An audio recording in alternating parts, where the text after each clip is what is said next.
We're Alabamians and have a lot of pride in that. But when you look at the statistics, they're not too glamorous for our state.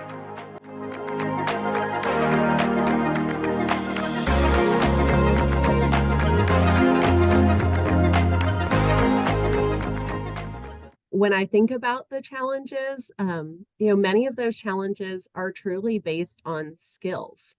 They are trying to ensure that individuals who are coming into the workforce have the true hard skills to do the work. I've worked on the educational side of the house. I've also worked as a workforce development manager I think livable wages is something that they have to look at. And you have, thousands of jobs that are available that need to be filled, but at the same time, businesses aren't really willing to pay the livable wage. In 1997, we were at 65% labor force participation. We're currently at around 57%. And another challenge we face is benefits cliffs. So a lot of people lose in real dollars terms more money than they make up for as they enter into paid employment. So we're trying to hold people harmless by addressing first and last dollar barriers like housing, transportation, and childcare. So we participated at Troy in a survey that AIG helped head up that's asking our graduates, are you willing to stay in the state of Alabama professionally after you graduate? And there was about 40%, a little bit more, who were iffy about that. They weren't sure that they wanted to stay in the state. From a higher ed perspective and where we're looking at career outcomes of our graduates, that's a big concern for us. It's a competition and money talks. And so I see a lot of my previous students, my previous graduates, that they started in one place and they're already somewhere else. And so companies are recruiting from each other, the other companies. So that is a big thing. And it all, again, hones around on that competitive pay, the schedule. Is it a shift? Is it 2 weeks days, 2 weeks nights? Is it 4 days on shift, 3 days off, 4 days night shift? So students are paying attention to those. I mean, we've all heard the governor's office and the Alabama Workforce Council talk about how the labor force participation rate is low compared with other states. So one of the things we know about challenges in Alabama is that there are too many available jobs and not enough people looking for them. I think that there's a couple of different pieces. Some of that falls admittedly on the industry side. I think that they haven't always done as good of a job of communicating what their needs are going to be and looking at our education systems as partners. Some of that I think is just like a misunderstanding from parents oftentimes about what work looks like. And so communication to students and to educators is important, but like communication to parents about what work looks like is also important. One of the other items, as far as why we don't have the participation that we'd like to see is childcare. That seems to be a problem that comes up where workers say, well, I can't afford childcare. Another thing is housing. There's not enough housing, low-cost housing in Alabama. Is it the government's duty or is it that employer? Because once the government owns it, we don't extract ourselves from it, and it'll be something that we need to spend on for decades. If we just throw money at the problem and hope for the best, that people, yes, will get up and go out and find a job, and that'll help improve our workforce participation level. I don't know if that's the best solution, but that's going to be debated here in the coming weeks in Montgomery. I think it's because job seekers have a lot of options. They might be at a job and it not be exactly what they want it to be. And then they just move on to the next one. And I think it's because they have so many options and things to look at as far as, what they want to do. And so they just kind of bounce around and don't necessarily lock in on a particular job and give it a chance and grow in it. Is childcare. It's pretty much at this rate, when you get pregnant, you have to go find childcare immediately because you're on a wait list for months before you even have the child. So limited childcare, and then the cost of childcare itself. We have people that are, is it even worth me working when I'm, it's all just going to go to childcare. Even my students, I talked to someone today, she has 3 kids. And so she's trying to look for an opportunity that works around where she can still pick them up from school. Some students, they receive Pell Grants or, other types of assistance, and they can't work because then it puts them over that amount. So we have these, what we call regional workforce profiles, and we do a statewide one. And so the regions, as we have, probably talk about, there are 7 regions in Alabama. They have very different profiles. Some of them are highly populated, like Region 1 up near Huntsville, and Region 4 in Birmingham, Region 7 in Mobile. But some of the other regions are a little more rural. And that geographical differentiation is important because a lot of the structures, the policies, the programs are organized around specific communities or geographies. So that includes some federal funding that comes into the state for workforce development through Workforce Innovation Opportunity Act, also some state funds for regional workforce initiatives. And I think I'm always of this kind of, the closer you get to the actual people you're serving, the more likely you are to be responding to their needs. So the state has invested quite a bit of funding and time and effort into developing the talent triad. The idea is really using big data around skills to match individuals with opportunities and to match businesses with good candidates. It has the potential to totally transform the workforce development system in the states, but it is just coming out of its pilot phase. It's just launching. So in order to get it kind of up and running off the ground, we need more businesses, more students, more job seekers, more credential providers to put their information in. And then, the more data it has, the better it's going to be for everybody. I think the development of the Alabama Office of Apprenticeships, AOA, and just the initiatives that we have here in the state of the registered apprenticeships, employers are trying to find creative ways to whether it's upscale their current workforce and be able to help pay for that education to help with that cost, or they're helping students that are going to school gain that work experience through cooperative learning. Again, that's my main job, is cooperative learning. And one of the big things too is that they have to be flexible with a student's school schedule. So that commitment on both sides, having an employer, they're getting their needs met by having an employee, and then that student getting, whether it's just pay or tuition assistance or anything like that, and getting their education. We're helping combine that a lot more. Well, so you look, just even at my role within a chamber, right, or an economic development agency, I kind of exist to serve as a bridge and a translator even between education and industry. Those two worlds don't always speak the same language. They don't understand the challenges of those two different pieces. So creating opportunities for them to collaborate, I think, has become increasingly important. Companies who historically, they posted a job and it went out into the world and they had more than enough applications coming in. When that wasn't happening, they started to realize, oh, if we want to continue to be an employer of choice and have the skills we need and to do those things, then we have to be part of the conversation. And so seeing the employment side engage more in the education side, I've seen that increase, and I think we'll continue to see that. I'll take this question from the perspective of my last position. I was workforce development manager, and we knew that we probably weren't paying as much as we should. We were doing some salary studies and trying to get HR to kind of see on our lower end paying jobs where we needed to be able to compete with the Costco's of the world, the Starbuckses of the world that were paying $19, $20 an hour, as opposed to us paying $14 and $15.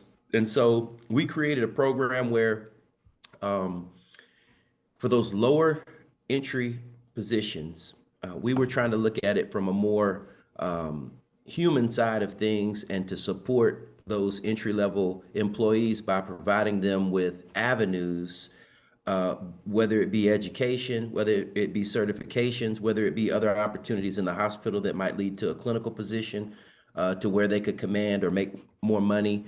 And so our idea was that if we had these employees for 6 months to maybe even 2 years in that program, then at least we had them, filling our staffing in those positions over that length of time. But at the same time, they were more likely to stay because they had the proverbial light at the end of the tunnel through this program.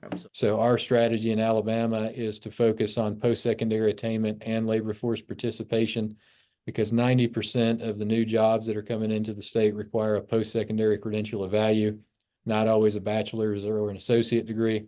All those do provide the greatest labor market value to somebody, generally speaking, over a lifetime. But we also have a lot of high value certificates, certifications, occupational licenses, apprenticeship credentials that provide somebody a pathway to self-sufficiency. So we're using data and helping to use a segmented marketing approach to make sure that people have access to the information they need to find not only training and employment opportunities, and then also to help employers to source talent based on a skills match. So we've launched something called the Alabama Talent Triad. You can find more information about that on Talent Triad at alabamaworks.gov, and you can make an account, and it consists of a skills-based job description generator, a learning and employment record, and a credential registry. And the idea that around this is that it makes all learning count by taking any number of learning assertions, your high school, college transcript that tells you what courses you completed, but not necessarily the discrete skills that you mastered in each course. So what the Triad does is reduces all of those learning awards to competency statements that have been standardized by our industry sectoral partnerships, and allows people to translate and transact those competency statements in the talent marketplace as a currency. And we've invested a lot of resources in college and career readiness grants, $10 million in the budget this year for that. And students will need to earn a college and career readiness indicator before they graduate, beginning with the 25-26 school year. There's 10 opportunities to do that meet the interests of just about every student. And we're working with employers and with schools to make sure we've got the equipment and the resources to make high quality career pathways, and to make sure that transition exists so that we don't have stranded credits and one-off programs that every program students are involved with matriculates from a secondary to post-secondary pathway. And even our 2-year, our 4-year systems, I think, are beginning to do a much better job of emphasizing workforce development. I think there are more initiatives coming out of the capital city, some funding through government resources, and even just what I see day to day, more ownership by faculty and staff people that work for universities that are really saying, hey, our job is not just to teach the student, but it is to develop them professionally. So I see there is a much more of a conversation and emphasis around preparing our graduates in not just the hard skills of their profession, but those, we call them soft skills, but it's those professional skills. Transportation. We deal with that being a multi-campus college. We have looked into ways to help students get more affordable transportation for classes. And I think we need to do a better job of that, continuing that with work as well. Education is also expensive. So it's just really exposing students to opportunities, not just scholarships that are offered in the high schools, but like community scholarships, or, at Calhoun, we have the endowment scholarships of, families who have created the scholarship in their father's name, things like that. So just awareness of scholarships. I wish I knew that as a kid, like, hey, I could have applied to some of these things, and it's not always about the greatest GPA or the best, essay. Sometimes it's just you are interested in this field of study, and you can apply, because sometimes we have scholarships that no one applies to. And I always tell students, free money is good money no matter what, and all you have to do is make a little effort. So that's another big thing, is just exposure of those things. Something that I'm personally trying to work with K-12, specifically where I could have a student that is in a co-op or internship in K-12, and the employer wants to keep them on as an intern, and they transfer to Calhoun and it's in their field of study, I could keep them on. So they could transfer that position to Calhoun and be grandfathered into our co-op program. And then we have MOUs with transfer universities as well, to where they could keep that co-op when they transfer to the university. So in an ideal world, we could have students coming from K-12 to the community college to a university and keeping that co-op the entire way. Place that it's become increasingly important that industry and education are talking to one another so that they understand what those are. Because the reality is that business will always move faster than education. And so those relationships and that conversation become increasingly important, because whether you are going to get a PhD degree in some very high tech field, or you're going to go straight into the workforce, there are still some true hard skills that need to happen there. There are also some soft skills that need to happen there. And so I would say that while the hard skills tend to be one of the biggest barriers, the soft skills tend to be one of the biggest retention barriers. So making sure that individuals understand what work looks like and what it means, having effective communication, amongst peer groups, throughout an organization, those employability skills, soft skills, whatever they may be, they remain increasingly important. And I consistently hear from employers that when they can find an individual that can communicate effectively and has a great work ethic, they're going to figure out a way for them to be successful in their organization, because they know that they have the desire and the ability to do it. I think that having the state create structures like the regional workforce councils and things like that can bring those together have become increasingly important. And those are really important relationships, both for chambers, economic development agencies, but also education to be part of, so that they can kind of be a centralized place of engaging employers. I think you have to kind of tighten the screws and look at, what your budgets are, but at the same time, you have to realize that people have to live. And so instead of always leaning toward making those salary cuts and those staffing cuts, which makes it really tough, especially on those lower end employees, that maybe some of those cuts be directed toward other areas in the budget, so that we don't necessarily make it tougher for those that have it the toughest. And we want to make sure that everybody who enters into the public workforce system gets the same level of service and a no wrong door approach, whether they walk into any number of our 56 career centers or a community college or a DHR, and that we see individuals and their needs as the issues that we're addressing, rather than the proclivities of programs and agencies. So there's legislation called the Alabama Workforce Transformation Act that passed through the Senate, that's poised to pass in the House next week, that will take us to a single state workforce agency and a single state workforce board. And we can help to correct for the fact that in program year 2021, we got $40 million for WIOA Title I adult, youth, and dislocated worker programs, but we only trained 4,200 people, and only a third of those were employed in a job for which they were trained a year after they exited training. So we can do better than that, but it starts with making sure that those programs are operating efficiently, and we've got more training or more dollars going to training and career services rather than overhead. At Troy, we enroll a lot of students from more rural Alabama and don't necessarily want to move to the larger cities. So we've got a little bit of work to do there in really telling the story of the small and medium-sized towns, the opportunities for employment there and the benefit of moving to those as well. I think we can move the needle a little bit more if we can do that better. Well, I get back to a lot of the things we're doing in high schools. I'm a firm believer of exposing young people to the workforce, to the workplace.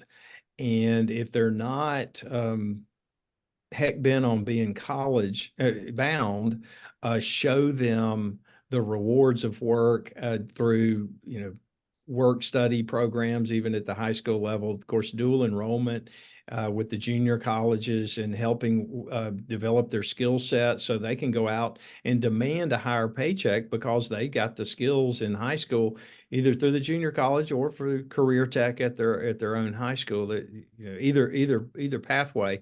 And then have sponsored, and it's passed into law in years past, apprenticeship programs where you get on the job training, but you also are getting a paycheck.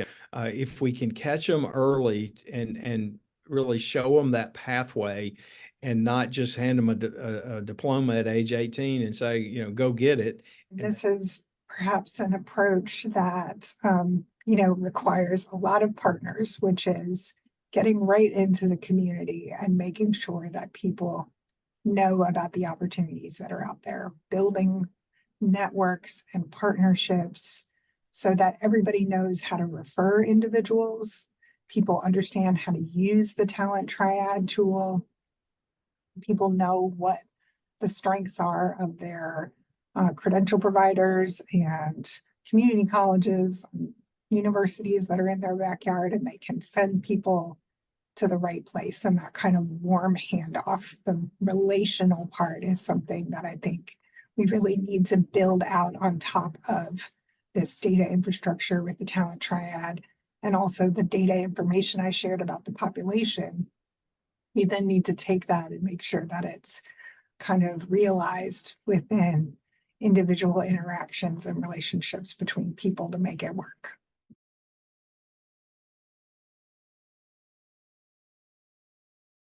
Wherever there are opportunities in K-12 to naturally add in professional experiences, I would do it. Where I have seen our career coaches in particular be both pivotal and really effective has been in building relationships with industry. One, getting there, just going and seeing it, looking for opportunities to understand what's really going on in those key business areas in their community. And if they don't have a way to get in there, go find your chamber or your EDA or whoever it is in your community that can help get you in there.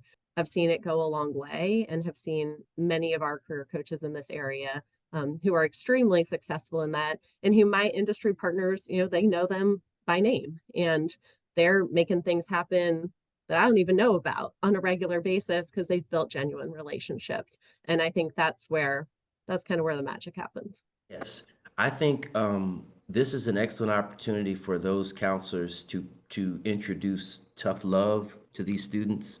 Plant the seed with them that it's a journey and it's a season for them to get where they want to get as far as their careers are concerned. Some of the jobs they may have to take are just the means to an end. If it takes you to have to work a couple of jobs or a part-time job and you're in school, just remember the end goal. Because I think sometimes students get discouraged and they don't have the stick-to-itiveness that it takes to become the professional that I know and those counselors know that they can be. This is a great opportunity for you to condition yourself to start growing up. So I would just say, don't be afraid to start counseling and presenting a little tough love to these students. Number one thing that we've got to know is we're serving two customers. We're serving the student and we're serving the employer. And that has to be across the full spectrum of work-based learning, from job shadowing through registered apprenticeship as the hallmark. And we've got to allow our career coaches the space to get out of the building and go out and make those relationships with employers. And our local workforce development boards and others certainly have a role to play in supporting those career coaches as they work to make sure that our young people have valuable opportunities to participate in paid employment. It's to make sure that we're leaning into our state and regional list of in-demand jobs. It is important that we stay consistent with aligning our CTE programming with those lists of in-demand jobs. It's also important that we're registering all secondary and post-secondary level career readiness indicators to the Alabama Credential Registry. So those are made known and transparent, and students get credit towards the attainment goal for having earned those credentials. And it's also very important that CTE directors, career coaches, and others are using the talent triad as their primary method for connecting their students with employment and to help vouchsafe all their learning assertions and the competency statements that will add portable currency in the labor market for them. Work-based learning opportunities, the industry tours. A lot of students are visual learners. So going out and incorporating, those where they can get on site somewhere and visually see it.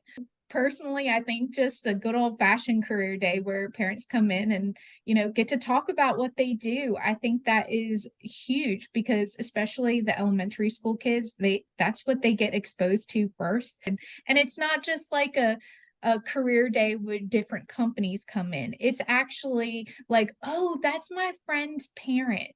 Because when you talk about when you were younger, what you wanted to be when you grew up, it's what you were exposed to on a daily basis or who you knew. We do have some initiatives that are working with K-12, and AIC has data about college going rates by districts and schools, and we're really grateful to the State Department of Education. We also, kind of building out on that high school to college pipeline, do a FAFSA completion initiative. And we know that they are way more likely to go to college if they've completed that FAFSA. Unfortunately, this year, FAFSA has had a lot of challenges. They've been streamlining it, and the streamlining has not gone as well as they planned. So I'm more hopeful that next year's FAFSA cycle will be successful. We are really hopeful that the relationships that we have with the State Department and with individual LEAs mean that students understand there are options for education beyond high school.